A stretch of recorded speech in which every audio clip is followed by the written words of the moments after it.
Hei, eu sunt Josie, iar acesta este mult așteptatul episodul 6 numit Adevăr și provocare. Stați că mi-e întors corpul. Așa, deci cum v-am zis este Adevăr și provocare. Să începem, sperăm să vă placă. Hei, am adus și pe portocala cu mine. Bună! Bun, acum doar să găsim provocările. Adică vom începe cu provocările și apoi cu întrebările. Bun, Da. prima provocare. Este să spui unde locuiești. Păi asta s-ar cam încadra la întrebări, dar în fine. Bine, în Oradea, da. Așa, în Oradea lui Telespeșonia. Așa. Opa. Așa.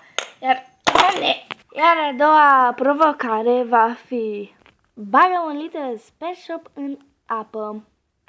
Pentru această provocare am ales pe doamna de la cantină. Bună, eu sunt. Vom începe. Am adus și bolul de apă să mă scald. N-a făcut baie de 5 luni. Cred că se neacă. Să o scoatem de acolo? Nu ne făcea mâncare prea bună. Așa, să trecem la următoarea provocare. Ajutor! Fetele, voi sunteți nebune? Era să nec acolo și voi nu m-ați scos? Ce proaste! Ok, să trecem la următoarea provocare, care va fi fă un cântec sau nu? Ce scrie aici? Da. Cântă împreună cu Little Space Shopee Toy. Adică un cântec. Încep eu. Voi începe eu să cânt. Ok, vom începe în 3, 2, 1 și hey, I'm Rosie and I'm here for you. I make an episode. Acum eu. Oh, it's me, a Portocala is my me show in the Roxy will see it's in the France. In the me show. Iar acum o melodie care îi place colegii mele. Adică mie. Ok, o vom cânta mai încolo, cam la sfârșitul episodului. Provocare. Spune ce artist îți place sau cântăreț. Lady Gaga, mie îmi place Lady Gaga. Mie îmi place Justin Bieber. Ați auzit ultima lui piesă? What do you mean? Oh, oh. Da, Portocala nu ne-a arătat talentul tău.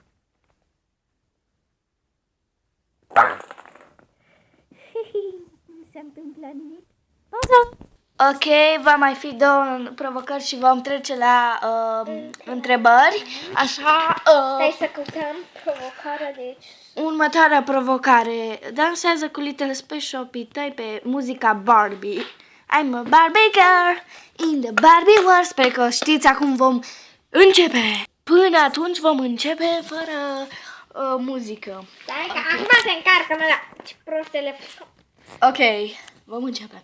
3, 2, 1 și I'm a Barbie girl in a Barbie world. Wow. Cine cântă așa fals pe aici? Știm că ești tu.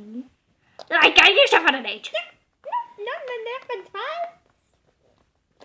bine, nu stai întotdeauna, face asta e viața. Așa, bine. Se pare că toată lumea a cântat, cred că fals, fără negativ. Vom începe. Stai că acum pun melodia. Acum. Barbie. I can. Sure can. No, bine. I'm a Barbie girl in a Barbie world. Made of plastic. It's fantastic. You brush my hair. Touch you everywhere. Imagination. Life is a creation. Let's go party. Barbie girl. Barbie world. Made of plastic. It's fantastic. You will brush my hair. Touch you everywhere. Imagination. Life is a creation. You know, la la la la la la la la la la la la la la la.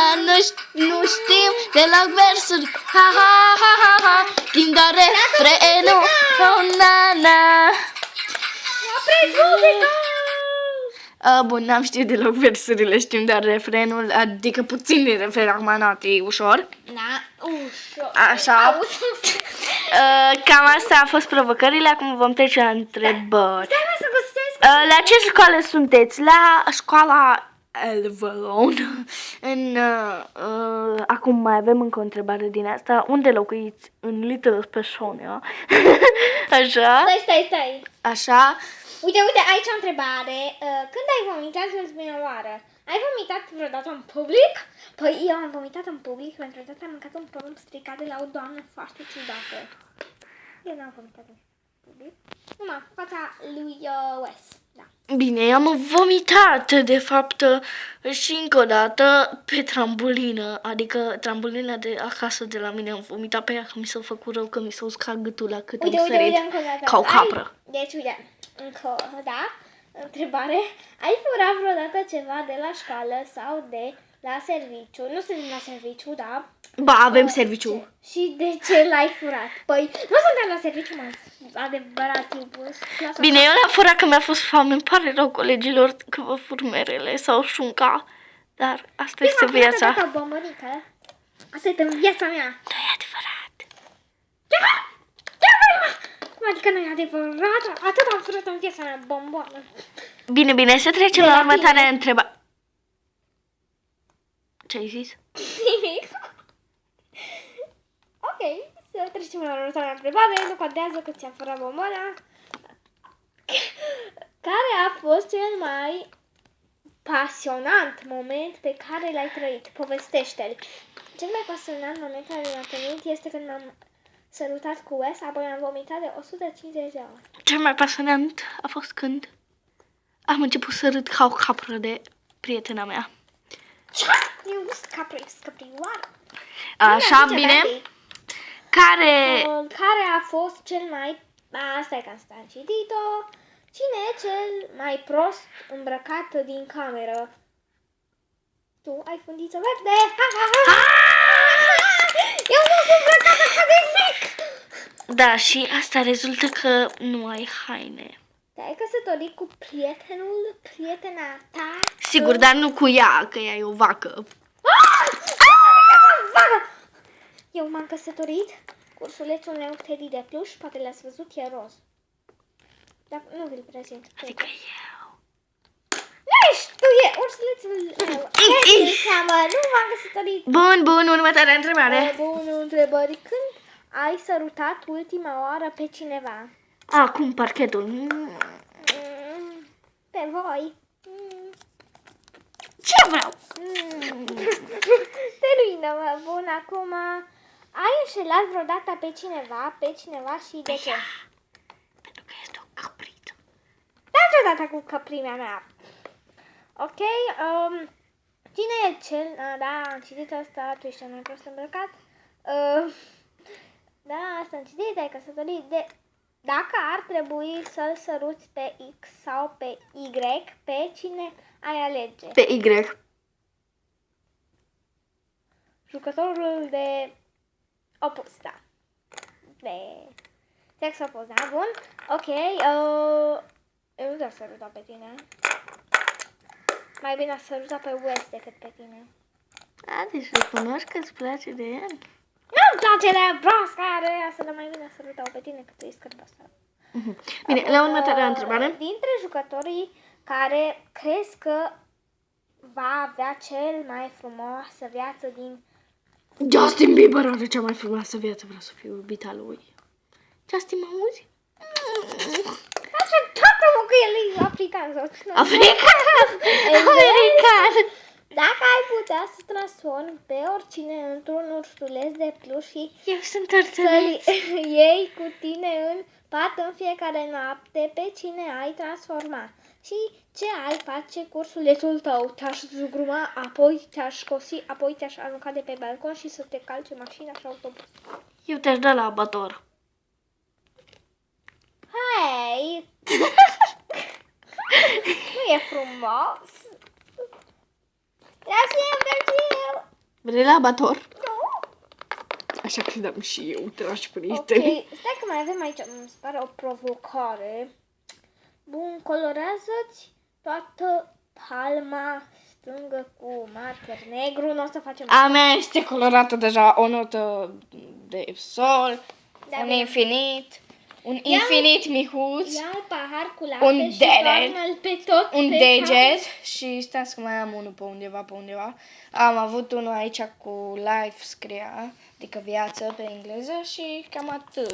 Așa, deci e colorată. Deci, stai să mă pun, cred că mai este aici o întrebare. Te-ai înșelat vreodată, da? Am citit asta că... Da, m-am înșelat odată în viață. Da, bine. Ai citit vreodată jurnalul sau e-mail-ul persoanei al cuiva le-ai spus, ai aflat vreodată? Da, Eu am citit. ți-am citit jurnalul, să știi. Eu n-am jurnal. Atunci am citit e-mail-ul. Așa. Bun, știi să cânti la vreun instrument sau la voce? La voce, la pian. Eu știu să cânt la pian și canto. Adică știu canto doar. Canto, eu nu știu. Așa, deci eu știu să cânt la pian și canto. Hai, fața pe capul. Așa. Și da, cam ceva în genul ăsta. O să pun și eu un videoclip cum cânt eu la pian și poate ea la voce împreună cu mine. Știm All of Me. Uite. Care e cel mai mare secret al tău? Tu începi. Bine, cel mai mare secret al meu că sunt la liceu de arte. Când v-am zis asta. Cel mai mare secret al meu este că am 14 ani. Și are 15 ani. Și nu contează că sunt mai mică, dar nu o să fiu dată în viața mea la Avatar. Cum zicea asta. Ne referim că avem 14 și 15 ani în litere Space Shop, dar în realitate avem alți ani. Eu am 12, în realitate eu are 12 jumate. Nesimțit, am 13. O să împlinești 13! Am împlinit 13. Fraiera, primit un mesaj. Bun, și da, sunt la liceul de arte. Bun. Dragă, am zis arată, am zis prietena ta să prezint eu până pleacă la... Mamă, Știu ce? prezint eu. Da, dragă, Dă-te aici, mamă! ce copil ne-ai educat. Vrei să dau la Avatar? Ah, bună, scuzați-mă, Laica. Vrei la Avatar? Nu e mai frică de Avatar. Haide să trecem la alte chestii. Bine, deci, Lăsați cu mopul sau cu măsura ta. n-avem mătură în miniatură. Uitați, asta e mătura. Urcă-te pe mine. Și... Ok, deci asta a fost mătura, acesta a fost și episodul de azi, sperăm că v-a plăcut, a fost episodul 6 și vă mulțumim pentru vizionare, pentru like-uri, share și am pupat, pa!